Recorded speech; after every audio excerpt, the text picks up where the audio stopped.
I'm Jaron from Sonoran Herping Adventures. In this video, we're going to bring you along as we do some exploratory herping, looking for snakes in some very unusual weather conditions.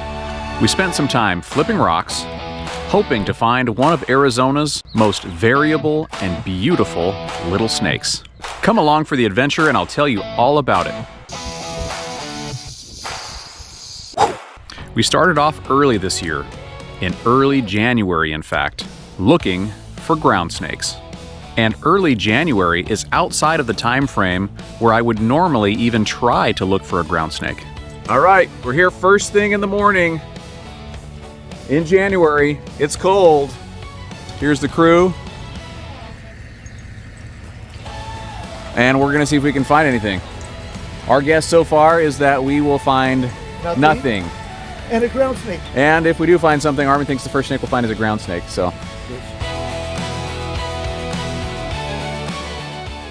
When you're out flipping rocks for herps, it's important to try to put the rock back in the same way that it was before you flipped it, so that it remains suitable habitat for the herps, insects, and other creatures that may be using it.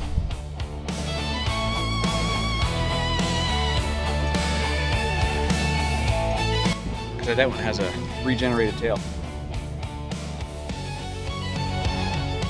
Ground snakes are gorgeous little snakes that occur throughout many parts of Arizona and have extremely variable colors and patterns.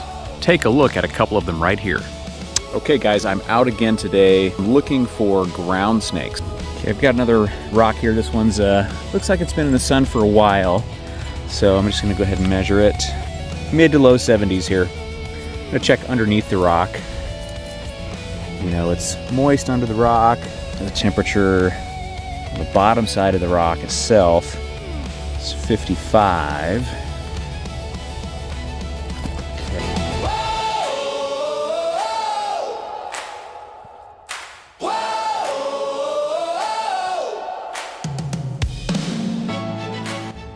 Okay, I've got a rock in the shade. It is 54 degrees on this rock in the shade, so I think that's maybe a little bit cool, but nonetheless, I flipped the rock. 47. Okay, so it's even colder underneath the rock there.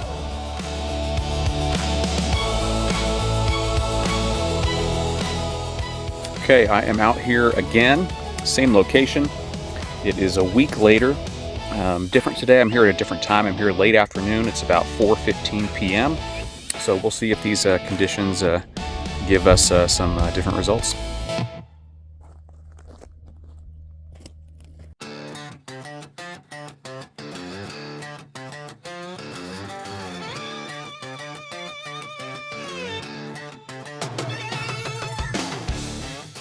Okay, I'm out here again, this time with Jason. I'm at the same, happen to be at the same location as before. It's 9 o'clock in the morning. It's this rock looks like we have a snake shed right there. Good size rock. It's kind of in the sun a little bit. Just on the dash. Open road, open dead. Headlights cutting through the... Hey Jason, I got one. Yeah. Okay, here's the little ground snake we found just a moment ago. It's slowly moving now, giving me an opportunity to get some video of it. It's pretty. Got a nice orange stripe down its back, and it's kind of brown along the edges.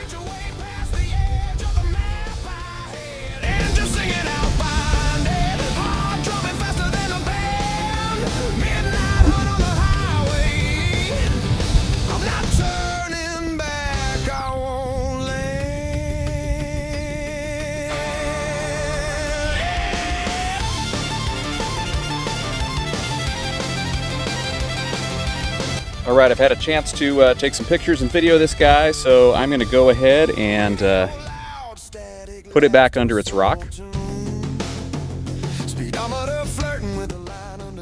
At the beginning of this video, I mentioned exploratory herping.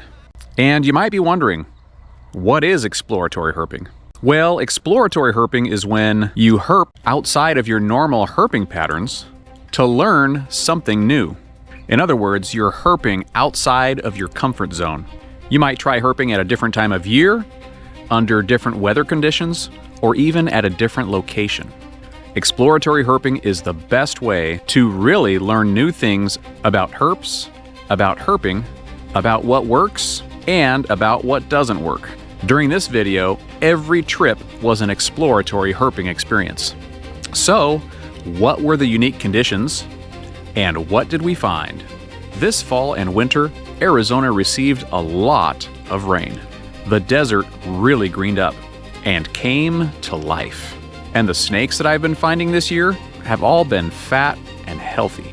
The winter was also unusually warm, and we even had some days as high as the triple digits in temperatures. Wow. In part due to our unexpected weather conditions, I was also able to find several other interesting snakes, and a surprise or two. One that I never would have guessed in a million years. This next encounter was really interesting. I've already hiked a few times this spring and winter along this sandy trail. This time, as I was hiking along, something caught my eye. Look at this right here. It's a snake track in the sand. See it? Any guesses as to what kind of snake made this track? Luckily for me, as I carefully examined the snake track, I noticed a little something. Take a look right here. There it is, there's a sand snake.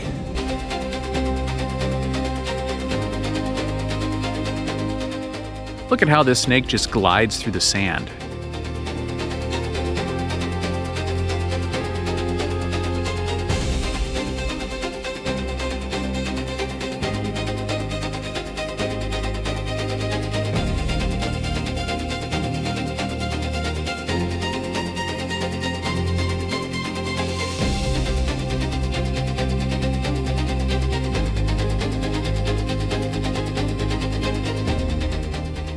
Look at how pretty these snakes are.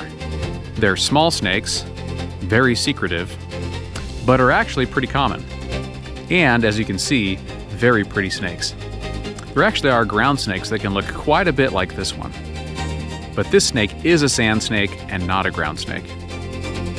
Okay, off you go. As I mentioned before, this year it started warming up early. Jason and I made a quick trip on a warm night in February to see what snakes might be out crawling. All right, first road cruise snake of the year, big Mohave rattlesnake.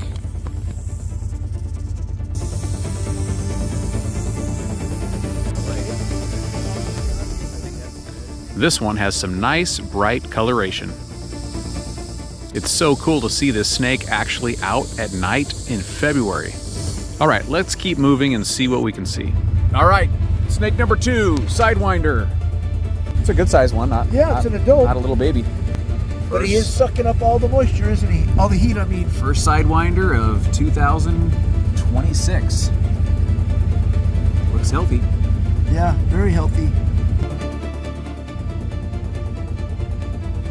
Sidewinders are very common rattlesnakes, but in my opinion, still one of the coolest snakes that we have here in Arizona.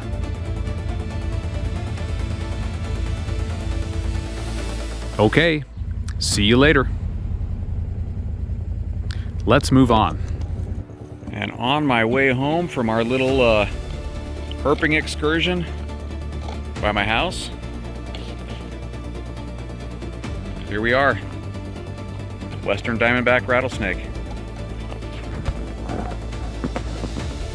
Gotta make sure this guy gets to safety though. This is not a good spot right here.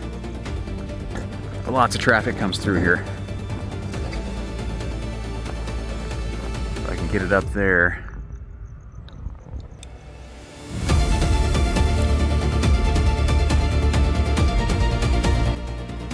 That's 3 different species of rattlesnakes out in one warm night of February. Interesting. A couple of weeks later, on another warm night, I was able to find 2 blind snakes, or thread snakes. Also, earlier than I've ever found them out at night in the past. And here's the second one.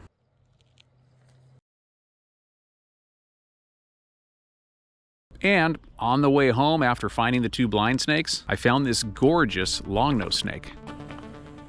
There's two different phases of long-nosed snakes. There's the Leconti phase and there's the Clarus phase. And according to my understanding of Clarus phase, even though this snake does have a significant amount of reddish and orange, because of the clean saddles and the low band or saddle count on this snake, even though it does have the orange, this, in my opinion, would still be considered a Clarus phase. If you disagree, go ahead and leave me a comment down below.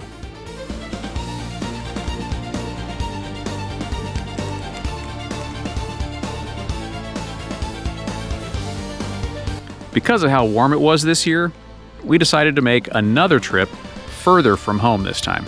Just wanted to see what else we might be able to find out early. All right, we just stopped for the first snake. We didn't actually see it, we heard it buzzing. Nice black-tailed rattlesnake.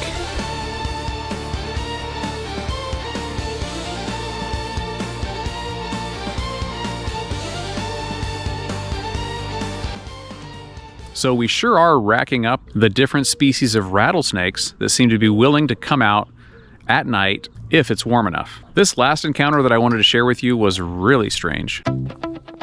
While out hiking on a very hot and dry day, probably at least a quarter mile away from any water, we found this slider, this water turtle, just sitting right here along the trail. How weird is that?